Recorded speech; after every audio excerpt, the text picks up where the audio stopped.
새벽기도에 나오신 성도님들을 주님의 이름으로 환영합니다. 다 함께 샘물의 기도로 하나님 앞에 기도 올려드리도록 하겠습니다. 마음 모아 샘물의 기도를 하나님께 드리겠습니다. 먼저 우리의 믿음을 고백합니다. 내가 복음을 부끄러워하지 아니하노니 이 복음은 모든 믿는 자에게 구원을 주시는 하나님의 능력이 됨이라. 아멘. 하나님 아버지, 복음이 우리에게 구원을 주시는 하나님의 능력임을 믿습니다. 예수님께서 우리의 구주시며 부활의 주이심을 믿고 복음의 능력을 삶 속에서 경험하며 살아가게 하옵소서. 예배와 교회를 위해 기도합니다. 그러므로 형제들아, 내가 하나님의 모든 자비하심으로 너희를 권하노니 너희 몸을 하나님이 기뻐하시는 거룩한 산 제물로 드리라. 이는 너희가 드릴 영적 예배니라. 아멘. 우리의 삶을 제물로 원하시는 하나님, 매주 우리가 드리는 공적 예배와 삶의 예배가 하나님 받으시기에 합당한 예배가 되게 하옵소서. 사남서밤과 작은 목자 훈련을 통해 복음의 은혜를 누리게 하시고 복음을 전하여 사람을 남기는 교회 되게 하옵소서. 목장을 위해 기도합니다. 즐거워하는 자들과 함께 즐거워하고 우는 자들과 함께 울라. 아멘. 교회의 머리 되신 주님, 우리가 주님의 한 몸임을 기억하게 하옵소서.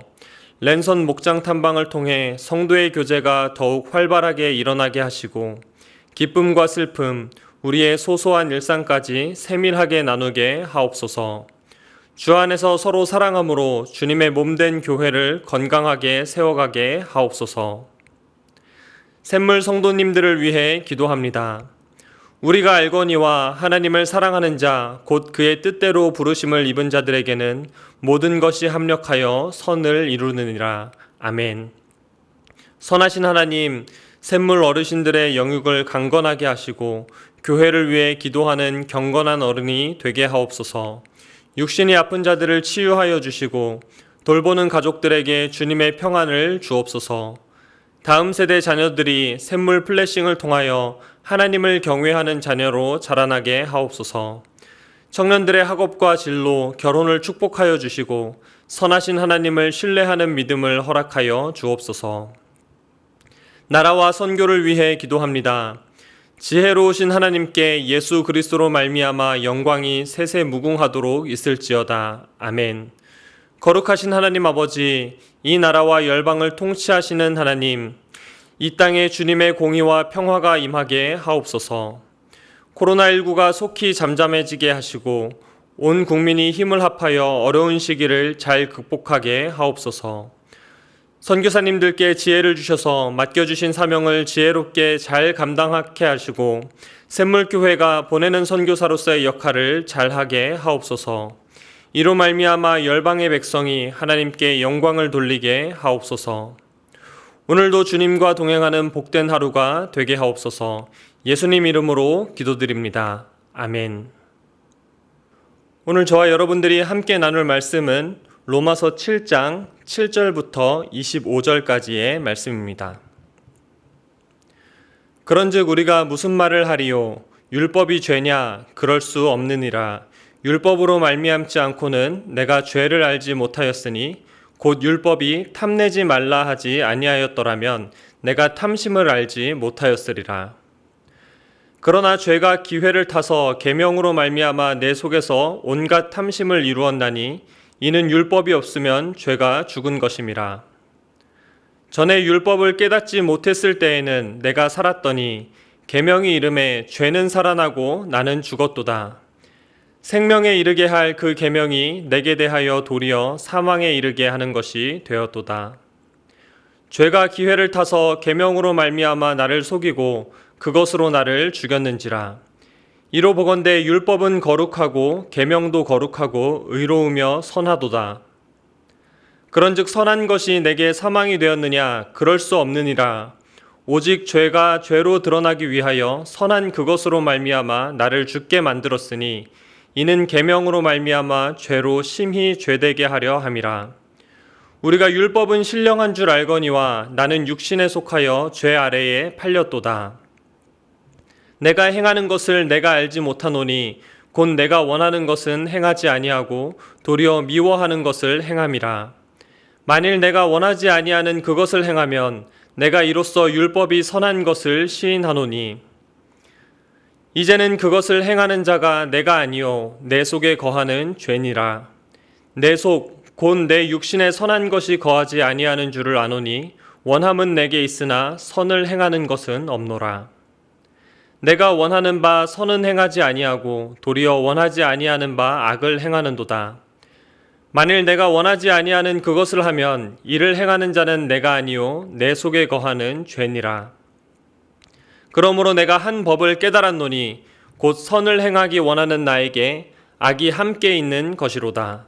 내 속사람으로는 하나님의 법을 즐거워하되 내 지체 속에서 한 다른 법이 내 마음의 법과 싸워 내 지체 속에 있는 죄의 법으로 나를 사로잡는 것을 보는도다. 오호라 나는 곤고한 사람이로다. 이 사망의 몸에서 누가 나를 건져내랴. 우리 주 예수 그리스도로 말미암아 하나님께 감사하리로다.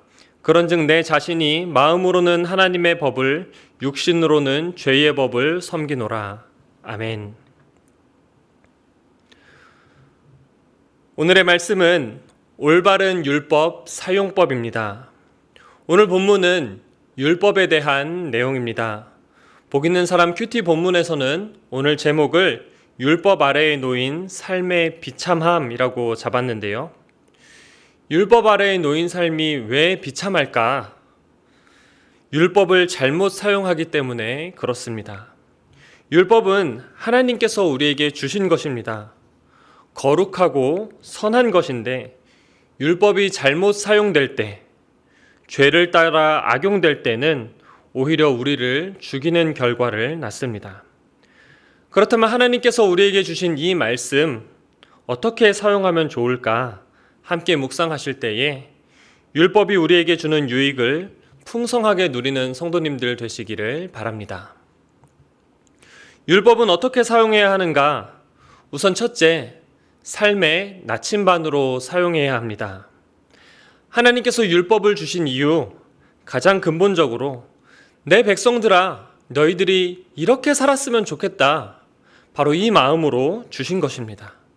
너희 마음대로 사는 것이 아니라 나의 법을 따라서 살면 좋겠다. 하나님께서 이 마음을 가지고 율법을 주셨습니다. 하나님께서 율법을 좋은 마음으로 주셨습니다. 오늘 본문 10절에서는 생명으로 이르게 할 그 계명 이렇게 이야기하고요. 12절에서는 율법은 거룩하고 계명도 거룩하고 의로우며 선하도다. 또 14절에서는 율법은 신령한 줄 알거니와, 그리고 16절 하반절에서는 율법이 선한 것을 시인하노니 이렇게 기록하고 있습니다. 그런데 문제는 이 율법을 하나님의 생각과는 다른 방법으로 사용한다는 것입니다. 오늘 본문 7절인데요. 그런즉 우리가 무슨 말을 하리요? 율법이 죄냐? 그럴 수 없느니라. 율법으로 말미암지 않고는 내가 죄를 알지 못하였으니 곧 율법이 탐내지 말라 하지 아니하였더라면 내가 탐심을 알지 못하였으리라. 율법이 없었을 때에는 탐심이라는 것을 모르고 살았는데 율법에서 탐내지 말라 이 말씀을 주시니까 탐심이라는 것이 있네? 그러면서 마음속에 탐심이 뭐지 하면서 이 탐심이 올라오기 시작했다는 것입니다. 모르면 그냥 넘어가는데 우리 안에 있는 죄성이, 죄를 알게 되니까 자꾸 죄에 대하여 기웃기웃 거린다라는 것입니다. 말씀을 잘못 사용했기 때문에 그렇습니다.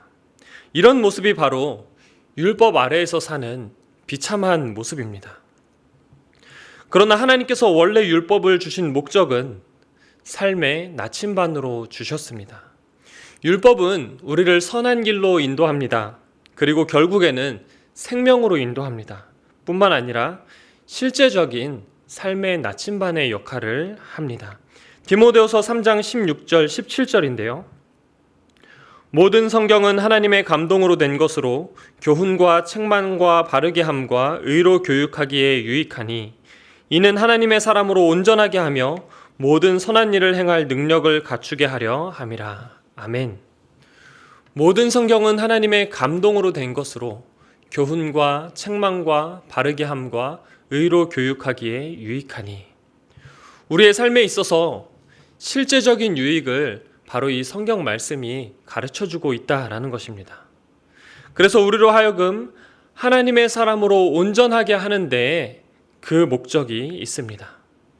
하나님께서 저와 여러분들에게 주신 말씀, 목적에 맞게 활용해야 합니다.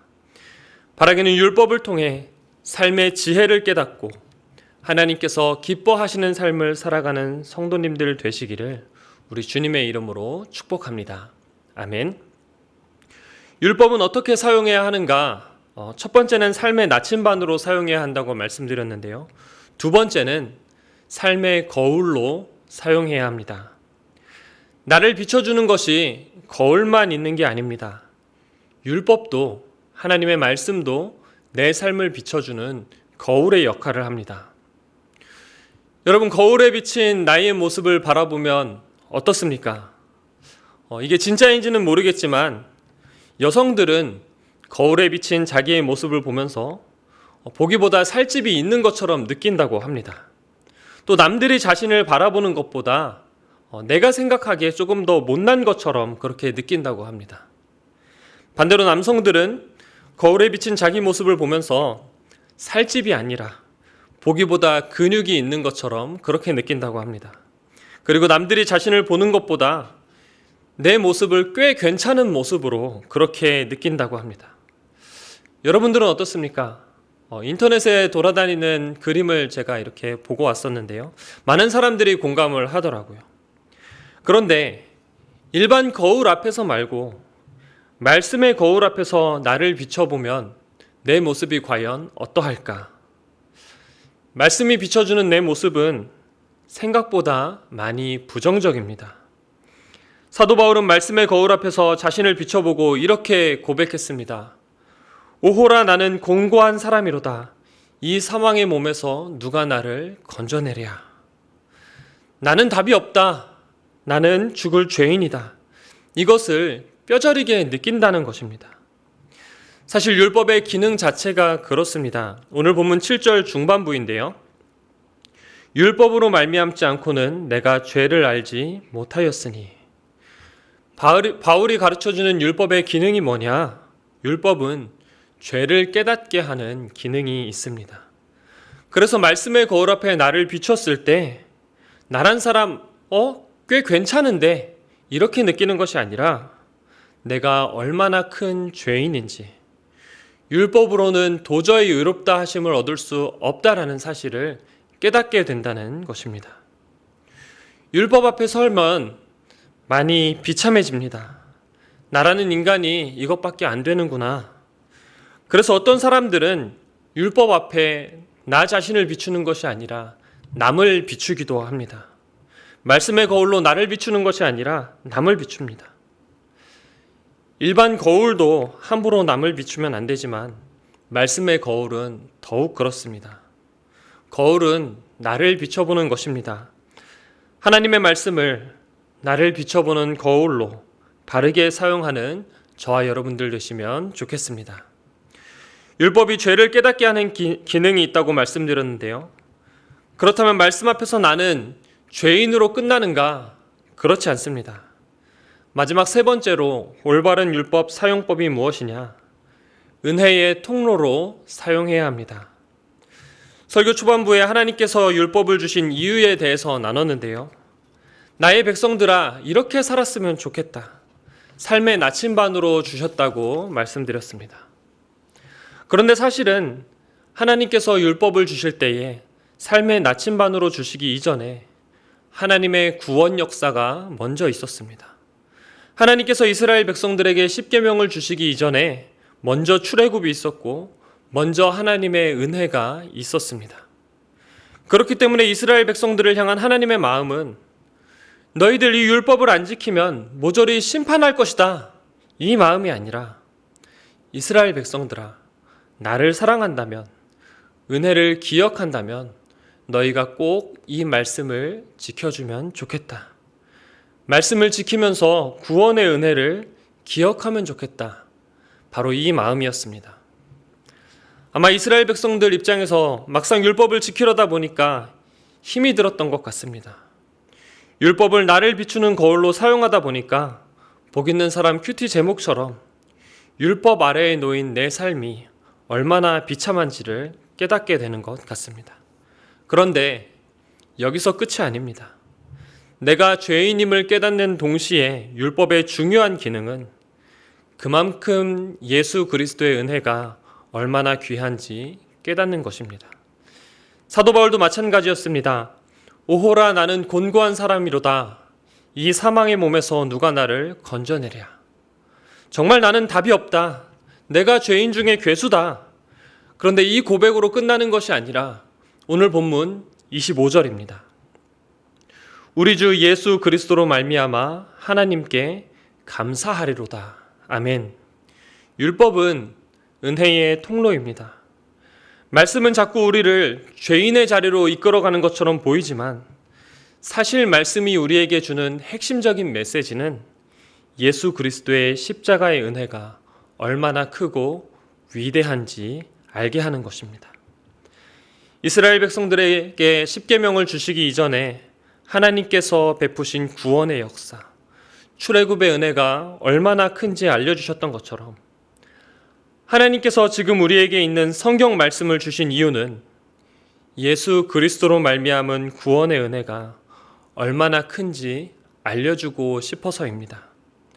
저와 여러분들을 향한 하나님의 사랑과 예수님의 은혜와 성령님의 사귐이 얼마나 큰 축복인지 알려주시고 싶은 마음입니다. 그래서 율법은 은혜의 통로로 사용해야 합니다. 말씀 정리합니다. 오늘의 말씀, 올바른 율법 사용법입니다. 참 귀한 성경 말씀이죠. 삶의 나침반으로, 나를 비추는 거울로, 그리고 은혜의 통로로 사용하셔서 하나님을 더욱 깊이 알아가는 저와 여러분들 되시기를 우리 주님의 이름으로 축원드립니다. 아멘.